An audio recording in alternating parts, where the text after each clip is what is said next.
नमस्कार, जय हिंद साथियों। आज हम बहुत ही महत्वपूर्ण विषय पर चर्चा करने वाले हैं जो एनआरए और सीईटी से संबंधित है।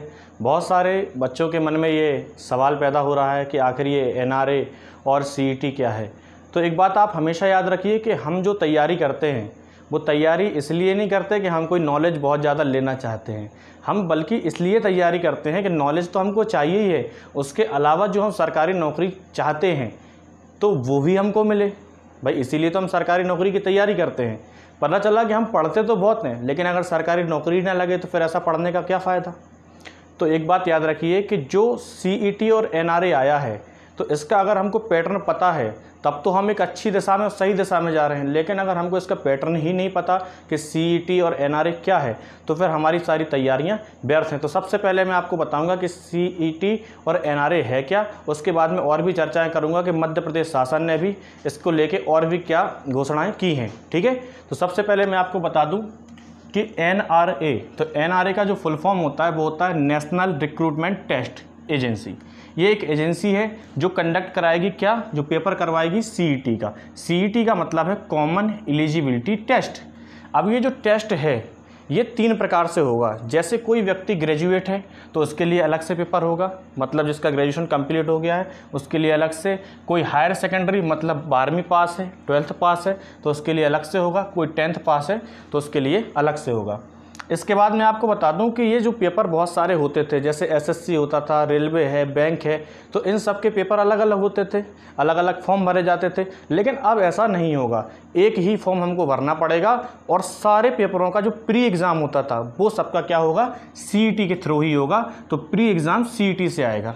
ठीक है, लेकिन अगर आप इसमें क्वालिफाई हो जाते हैं, जैसे ही आप प्री क्वालिफाई होते हैं तो जो एसएससी, बैंक और रेलवे का जो मेंस का एग्ज़ाम होता था वो एसएससी वाला एसएससी का ही मेंस करवाएगा, आईबीपीएस या बैंक मतलब बैंक का वाला बैंक ही मतलब मेंस करवाएगा और रेलवे वाले लोग रेलवे का ही मेंस करवाएंगे। यहाँ तक आपको बात समझ में आ गई होगी कि प्री का जो एग्ज़ाम है वो सीईटी के थ्रू होगा और मेंस का एग्ज़ाम ये अपने अपने डिपार्टमेंट के थ्रू ही होंगे।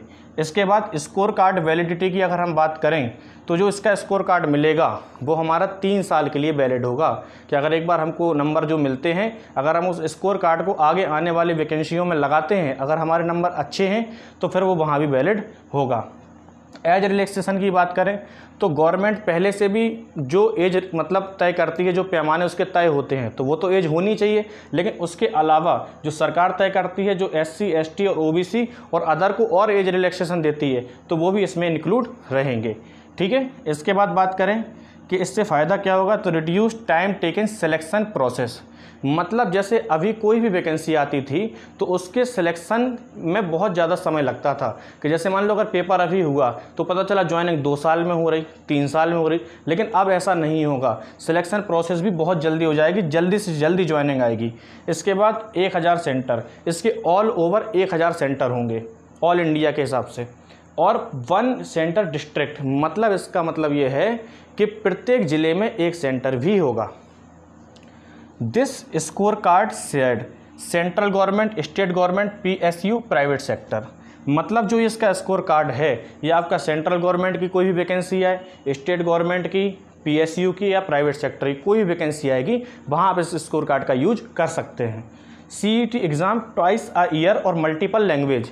इसका मतलब है कि ये जो सीईटी का एग्ज़ाम है वो 1 साल में 2 बार होगा, तो ये भी अपने लिए फ़ायदे की बात है। और मल्टीपल लैंग्वेज का मतलब कई भाषाओं में होगा, मतलब हिंदी में भी होगा लैंग्वेज और इंग्लिश में भी होगा, और भी जो अदर भाषाएं होती हैं उनमें भी ये पेपर होगा। और पेपर पैटर्न की अगर हम बात करें तो पेपर पैटर्न होगा ऑब्जेक्टिव, जैसा कि अभी तक होता आया था कि एक क्वेश्चन है उसके 4 ऑब्जेक्ट दिए गए हैं, आपको उसमें से चूज़ करना है कि कौन सा सही है। तो ये सारी बातें आपको मैंने बता दी हैं।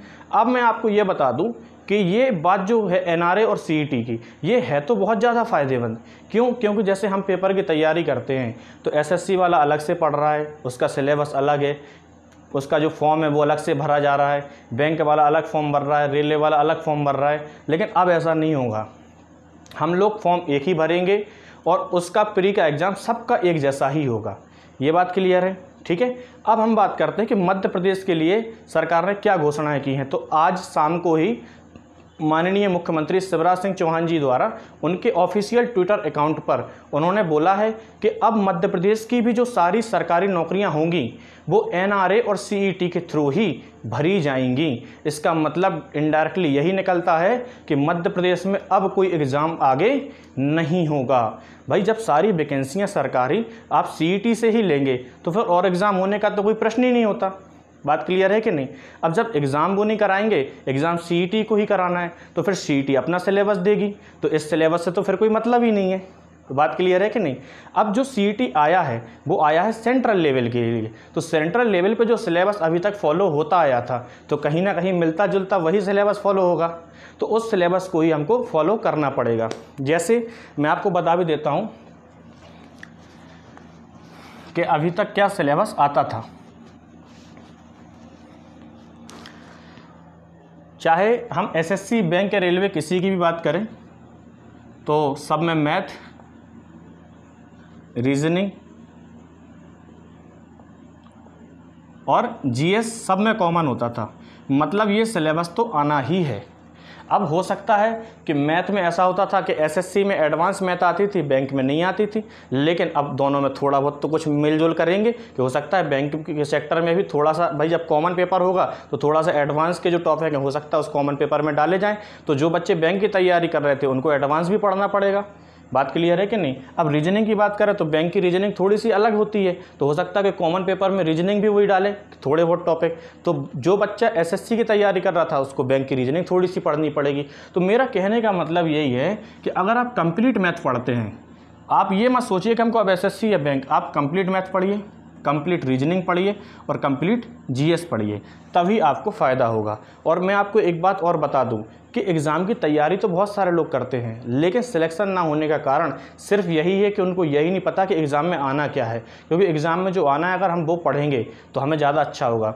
अब मैं आपको एक बात और भी कहना चाहता हूँ। मैं इस बात को लेके जैसे ही मुझे पता चला कि ये सारी चीज़ें होने वाली हैं तो मुझे बहुत खुशी भी हुई कि चलो मध्य प्रदेश सरकार ने या सेंट्रल गवर्नमेंट ने एक अच्छा निर्णय लिया। अब हमको ज़्यादा समय या ज़्यादा पैसा या मान लो अलग अलग सेंटर पर जाना पड़ता था तो ये सारी चीज़ें तो बच जाएंगी। लेकिन मुझे एक छोटा सा या बहुत बड़ा भी कह सकते हैं, अब दुख तो दुख ही होता है, छोटा बड़ा कुछ भी नहीं उसमें, लेकिन दुख इस बात का ही है कि भाई जो बच्चे 2-3 साल से तैयारी कर रहे थे, जिन्होंने पुराने पैटर्न से तैयारी की है, अब वो एग्ज़ाम मतलब देंगे तो फिर उनको शून्य से फिर तैयारी करनी पड़ेगी। लेकिन अब अगर मान लो ये एग्ज़ाम होना ही है और 2021 से इस पैटर्न को ही फॉलो किया जाएगा तो फिर उसमें तो हम कुछ कर ही नहीं सकते। तो जब कुछ नहीं कर सकते तो मेरा मानना ये है कि मैथ, रीजनिंग और जीएस आप लोग इन सब्जेक्टों पे बहुत अच्छे से फोकस करके पढ़ाई करें, जिससे कि 2021 में अगर मान लो कोई सिलेबस आता भी है तो हमारे पास अगर ये सारी चीज़ें पहले से तैयार होंगी तो हमको और आसानी होगी कि वो सीईटी का एग्ज़ाम भी होगा तो उस स्कोर कार्ड के माध्यम से हम कर सकते हैं। क्योंकि आप एक बात याद रखिए कि जो मध्य प्रदेश के बच्चे तैयारी कर रहे हैं तो अभी तक जो सिलेबस था, तो जब सेंट्रल कराएगी तो वो सिलेबस तो फॉलो होगा ही नहीं कहीं से कहीं तक।